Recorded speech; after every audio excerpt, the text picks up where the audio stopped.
Hey travelers, welcome back to Ghostlight.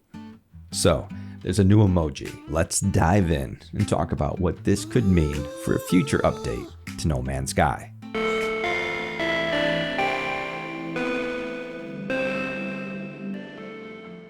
It is currently Monday, March 22nd in the year 2025, and just this past Saturday the 20th, we got a bit of a surprise. Now, I'm going to throw up a spoiler warning here. I'm going to be doing some speculation. It's going to be guided speculation, meaning that it's based on leaks and data mining. So, in the case that anything I'm saying turns out to be true, you've been warned. Okay, moving on. So the CEO of Hello Games, Sean Murray, just recently posted a new emoji. And for those of you who aren't in the know, this mysterious and enigmatic practice usually is the way that No Man's Sky creators, Hello Games, announce an incoming update. Now they usually post an emoji, and then we, the No Man's Sky community, speculate wildly about what it could mean. So, let's talk about it. What did he post? Well, this. That's right, the bone emoji. And there are plenty of jokes to be made about this. I'm an adult, and I'm not going to do it.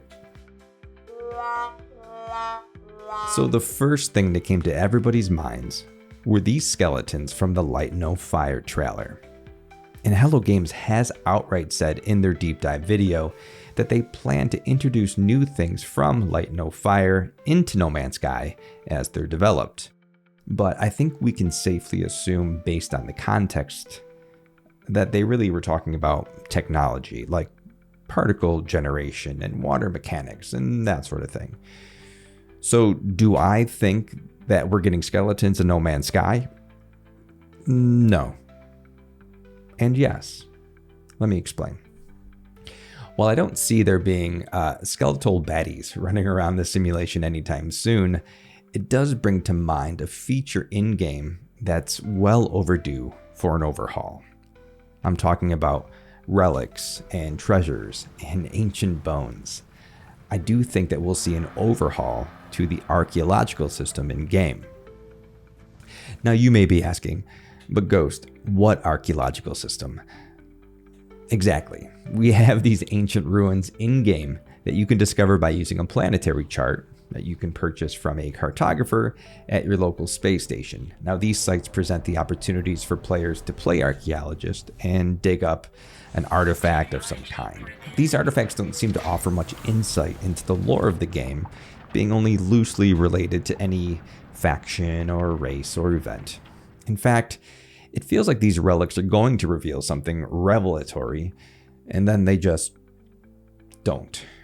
No insight into civilization's past, no lore really at all. It's always felt like this huge missed opportunity for a studio that's known for literally burying their intricate lore in hidden text-based interactions.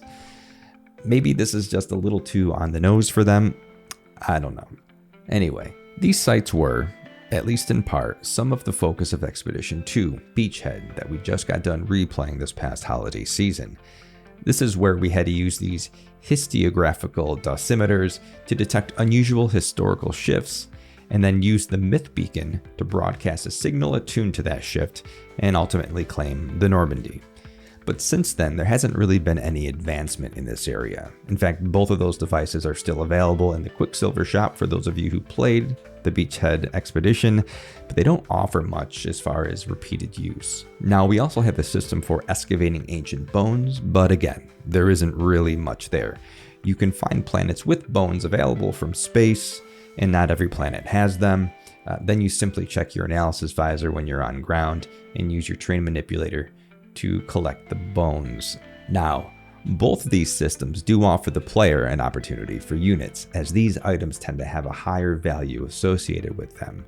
They also get logged in your Wonders catalog under the Treasures tab, which as of this video is still broken for me.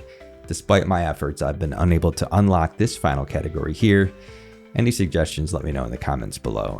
It's been a thing, I don't know. You can see the relic sites and the ancient bones play a pretty big part in this section of your catalog. So why is it that I think this bone means we'll get an archaeological update and an expedition? Simple. ThatBomberBoi, as usual.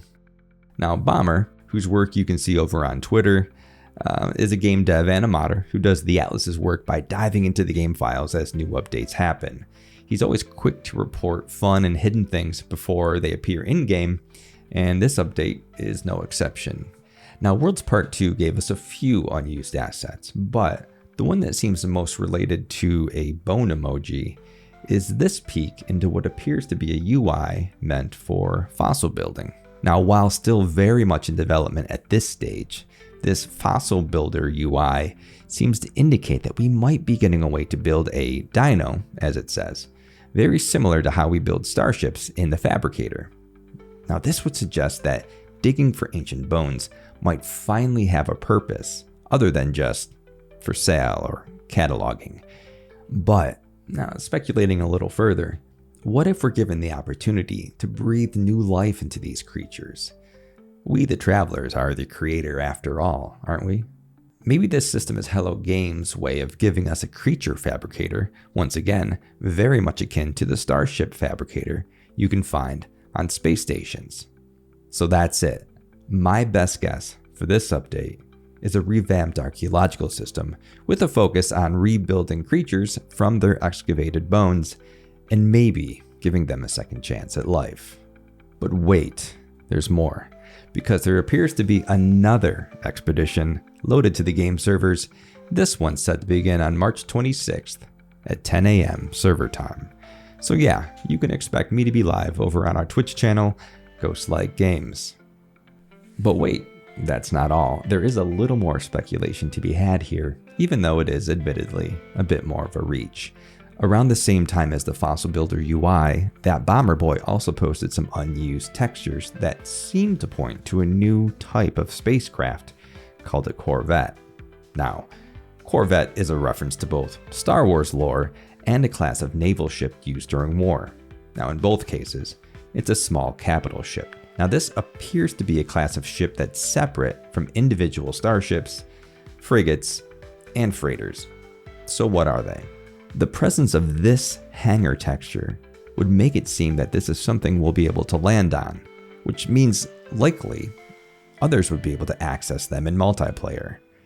And a further leak by ThatBomberBoi in February revealed new properties introduced during Worlds Part 2 that would make it possible for base parts to attach to individual starships.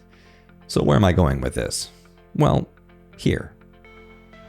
Jump Ship is a game coming out in 2025 that's been on my radar for a while, probably many of yours as well. In this game, 4 players crew a spaceship and set off on an adventure that seamlessly transitions from space battles to on-planet exploration. Sound familiar? I think Hello Games is trying to introduce into No Man's Sky the idea of multiplayer co-op starships. Yeah, sure, we can have our friends visit us on our freighter bases if the multiplayer servers deem it to be so, but we can't warp with them and we really don't have much to do while they're there.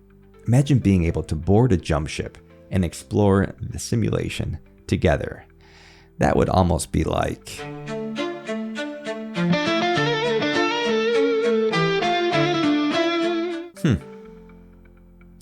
And that's it. I hope you enjoyed this video. Please like and subscribe. Hit the notification bell so you don't miss any future videos. A huge shout out to all of my supporters here on YouTube and over on Twitch.